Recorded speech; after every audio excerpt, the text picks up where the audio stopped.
On today's episode, we get into the fourth story of Grimm's fairy tales titled Good Bowling and Card Playing. I'm Zach Stewart, and these are the Shadow Bear Story Sessions.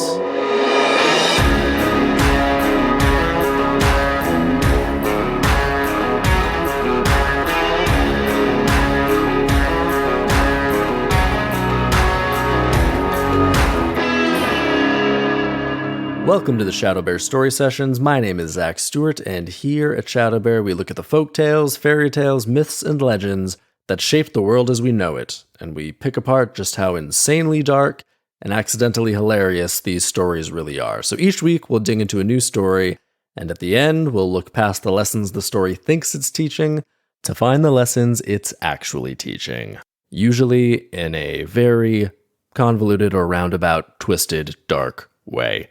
So let's get into it. This week we are continuing our journey through Grimm's fairy tales with the fourth entry of the collection, a story titled Good Bowling and Card Playing. Let's not waste any time and get right to it. We begin. Once upon a time, there was an old king who had the most beautiful daughter in the world. Wow, starting off on a real grandiose note. One day he announced, "Whoever can keep watch in my old castle for 3 nights can have the princess for his bride." Okay, a little low bar for marrying off his daughter, a housesitter, for 3 days.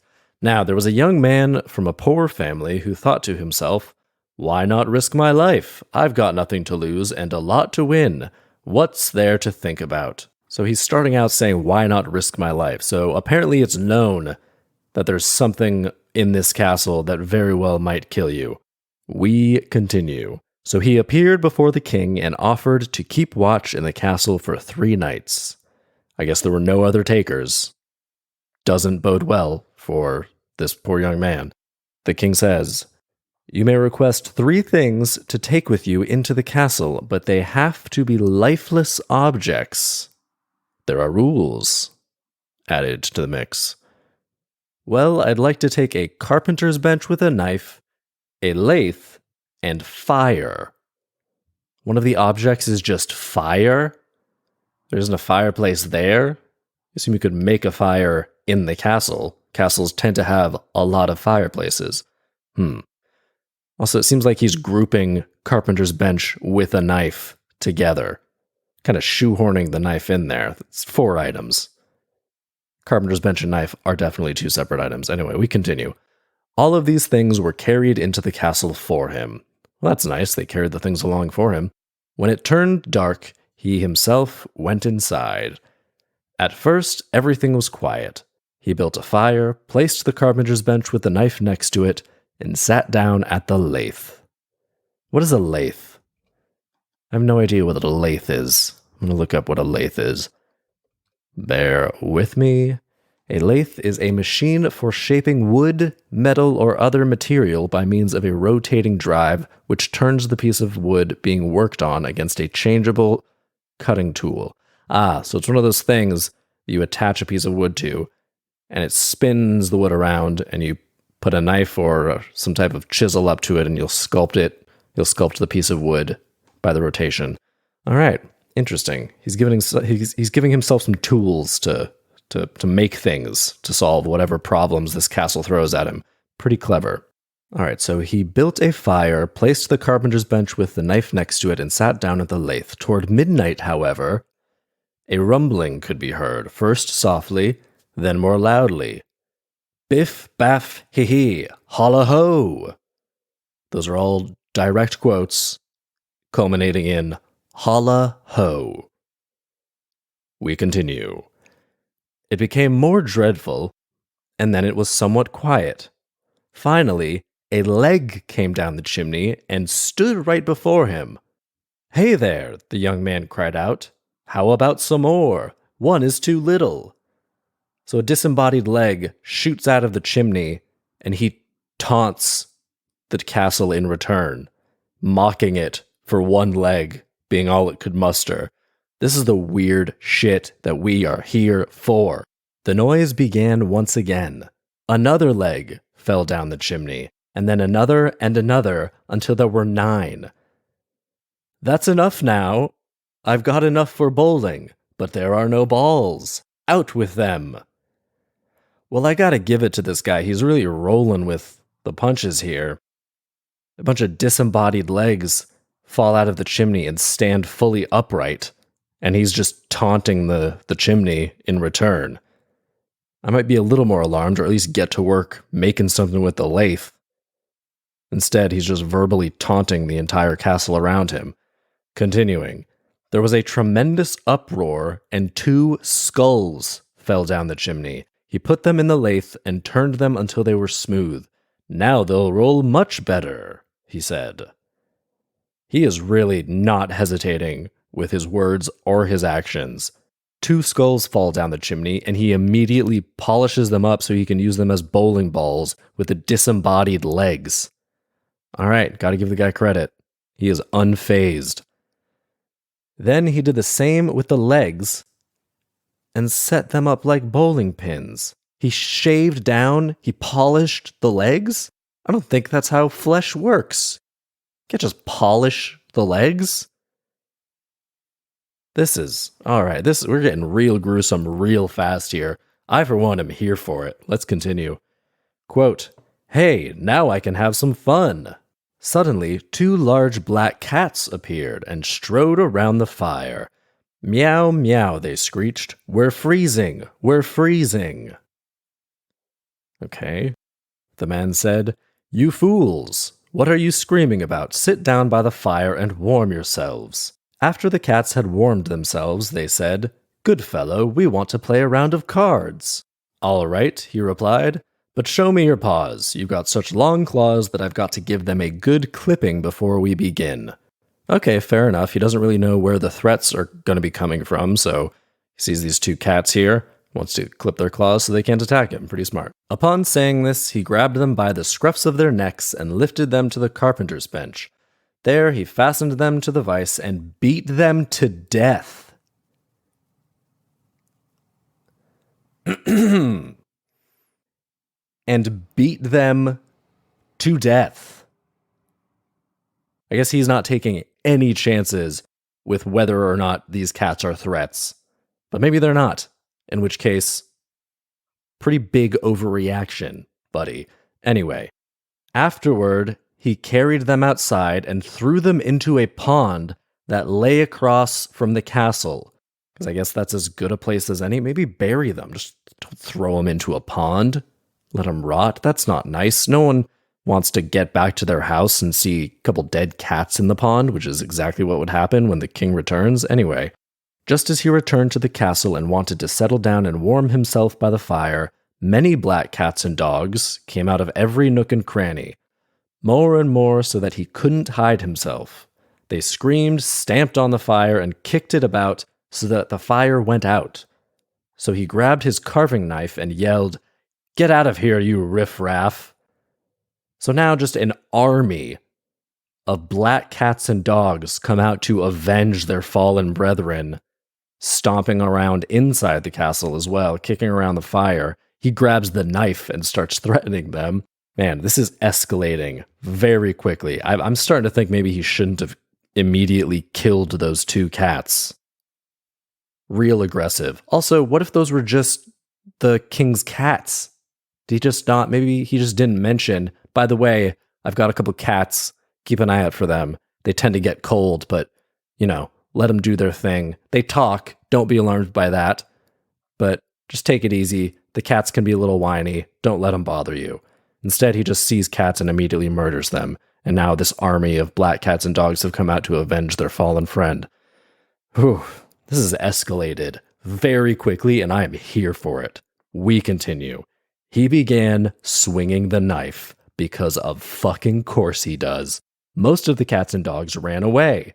The others were killed, and he carried them out and threw them into the pond.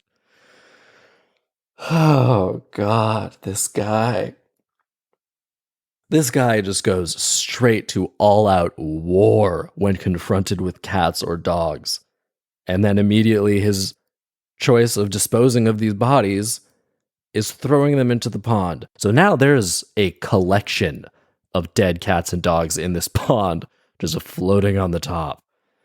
Man. Then he went back inside to the fire and blew the sparks so that the fire began again and he could warm himself. This guy is not fazed by anything. He is ready to roll.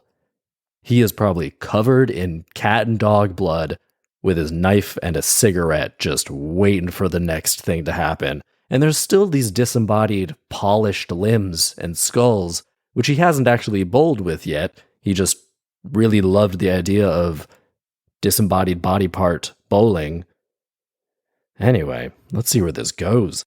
After he had warmed himself, he was tired and lay down on a large bed that stood in the corner. Yeah, you get tired after fighting with cats and dogs all night. Just as he wanted to fall asleep, the bed began to stir and raced around the entire castle. Quote, "That's fine with me, just keep it up." So once again, he's just openly mocking the house for being insane and sentient.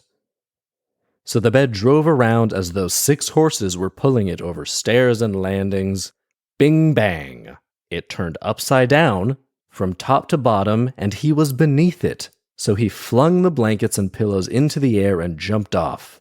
Quote, "Anyone who wants a ride can have one." Then he lay down next to the fire until dawn. So he's just making a joke of it to show the castle that he's not scared of the castle, I guess. All right, shown confidence. I'll give him that. If anything, he is a confident, unflappable young man. To his credit, a sociopath and a psychopath and murderous, but not easily fazed. We continue.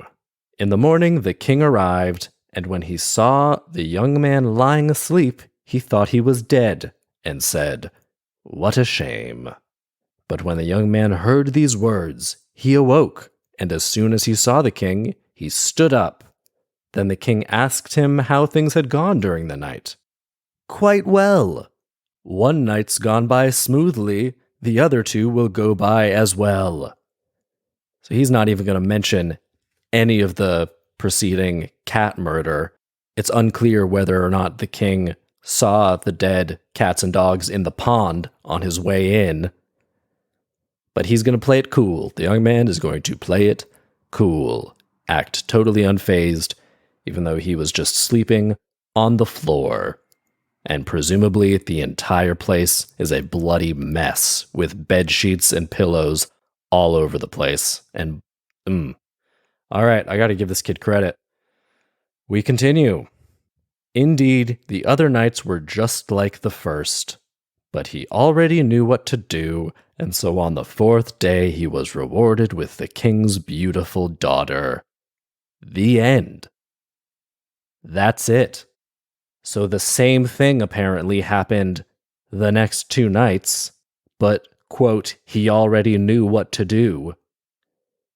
So apparently we are supposed to believe that he handled things exactly correctly by murdering these cats and dogs and mocking the castle and the sentient bed.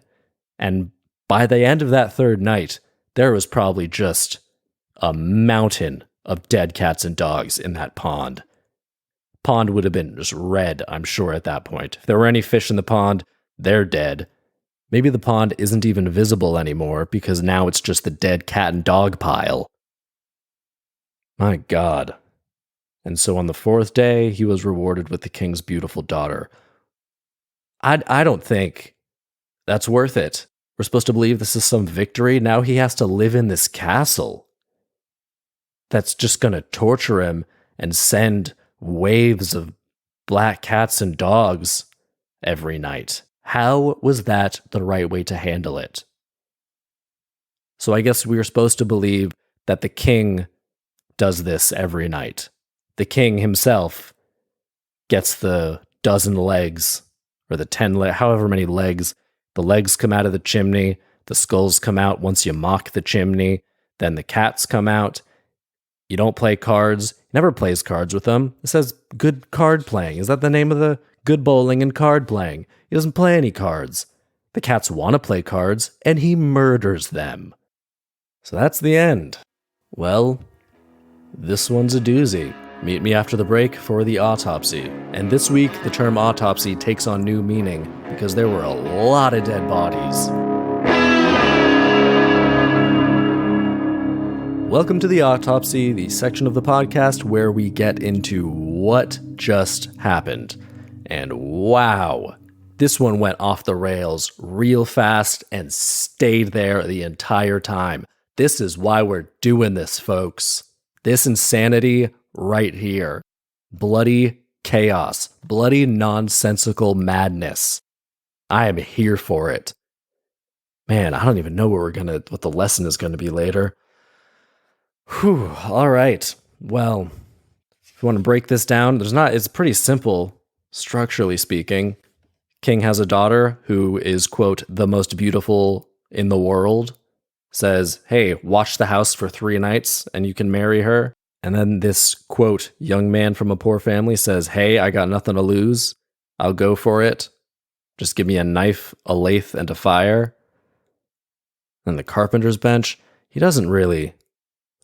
What does he really do? Okay, so the knife is primarily used to murder pets. The carpenter's bench and the lathe are just used to polish body parts. And the fire isn't really used for much of anything. The fire is just to keep himself warm and lure the cats closer. Things start going wrong immediately, and he just mocks the house. The legs start shooting out of the chimney. He mocks the house again. Skulls come out of the chimney. He turns them into bowling balls without hesitation. He turns those skulls into bowling balls with zero hesitation, as though that's just what you do with skulls. Polish them up and start throwing them around. Then the cats show up and are cold, so he says, go warm yourself by the fire, which is nice. But then they just want to play some cards, which I guess is taking advantage of his hospitality in his mind, so he just instantly beats them to death and throws them into the pond. That's another thing. Why are we throwing the animals into the pond? That is not a good way of disposing of of animals or dead bodies of any kind. That is awful. That is sick. Those are going to be a bloated mess. It's going to make the castle smell terrible if it's downwind. Man. And then on his way back from the pond, all of the cats and dogs' friends show up. Understandably, I'm on their side in all of this. This psychopath has taken up residence in the house and killed the 2 cats, which may have just lived there. Whew. So he starts swinging the knife. A bunch of the cats and dogs run away. He kills all the ones that don't, and then he throws them into the pond too. Then he's tired from all of the pet murder, and so he warms himself by the fire and goes to sleep. Before the bed starts running around, he again mocks the house, flies off the bed, and just decides to sleep on the floor. As the bed continues to run around, presumably, the king gets back and is like, oh, I guess he's dead.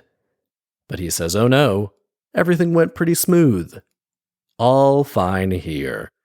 And then the same thing happened for 2 more nights, and I guess they live happily ever after in this murder house? Which is really only a murder house because he's the one doing the murder. It's just a creepy house with some legs that fall out, and talking animals. Talking animals, that's cool. I want to play cards with a couple black cats that can talk. That sounds awesome. That sounds like a great vacation. The leg thing is a little creepy. It's not hurting you. The legs aren't attacking or doing anything weird. They're just there. They're just standing there on their own accord. Presumably, it says they stand up. But yeah, there's no problem. Just play cards with the cats. There's no indication at any point that the cats have ill intentions or are going to attack or do anything untoward or bad or malicious or... No. Kid just goes insane on a murder spree. And apparently, that was the proper way to handle the situation. So in the end, they live happily ever after, and he gets to, presumably, kill a bunch of cats and dogs every night for the rest of his life, as the pile of dead bodies in the pond grows ever higher. Man. All right. What is the lesson? I think the lesson of this is roll with the punches, because this kid does not hesitate, ever. He is a man of action, if nothing else. I don't think that's a good thing in this context, because his action is horrifying and murderous, so I don't really agree with the fact that he's portrayed as the hero of our story. Usually the person killing cats and dogs is not the hero in life. So maybe the real lesson of this is a matter of perspective, and there are more than one ways to solve a problem, and there are more than one ways to react to a situation. Maybe on the second night or the third night, he tries not killing the cats. Let's see what happens then. He's still got his knife. If they try anything, just go for it. They're not going to kill him. They're cats. He doesn't have to do this. He doesn't have to do this at all. Man. So yeah, what is the real lesson here? I think the real lesson is roll with the punches, but also keep a level head. Because this guy rolls with the punches, but he does not keep a level head. He goes off the rails immediately, and at no point second guesses, maybe I shouldn't be killing these cats. So that is the lesson this week. Roll with the punches, be decisive, but keep a level head.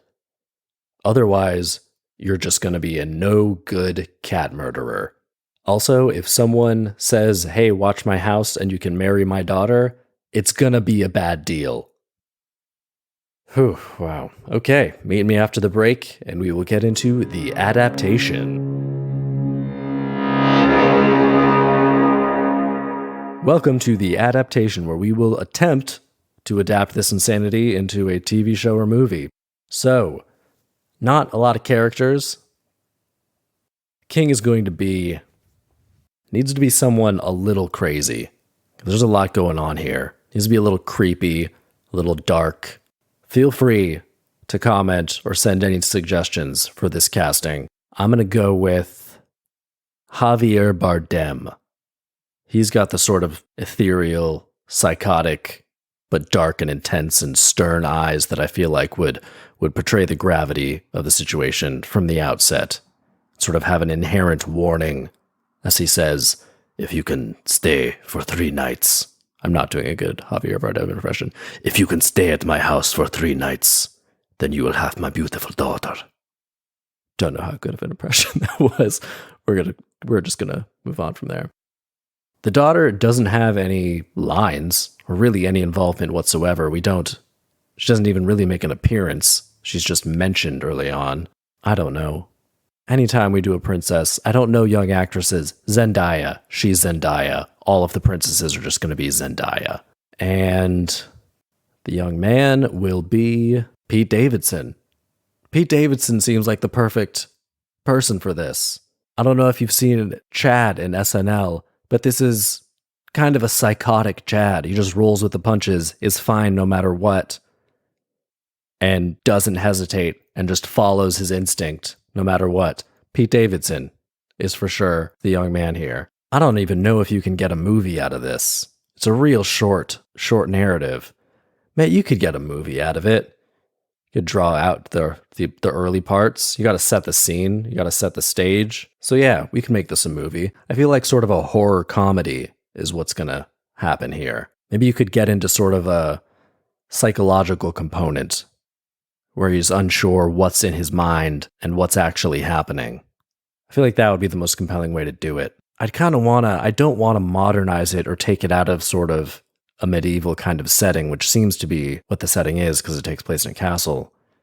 I don't want to change it too much because what's fun about it is just how insane and how it sort of sets up to be kind of a mysterious, mystical, old-timey medieval tale, and then it just evolves into this crazy, insane, murderous rampage of this young house sitter. So I don't want to modernize it. Let's just keep it in the castle with the king and the daughter. Pete Davidson is just sort of a stable boy somewhere. He comes in, rolls with the punches, swings his knife around, piles up the cats and dogs in the pond. Somehow it all works out. I think a horror comedy is the best way to do this. Pete Davidson's the one to seal the deal. Yeah, that's how we would do it. Quite happy with that. And I would watch that movie. I would watch the hell out of that movie. All right, well, this one was quick, but it was crazy. I had fun with this one.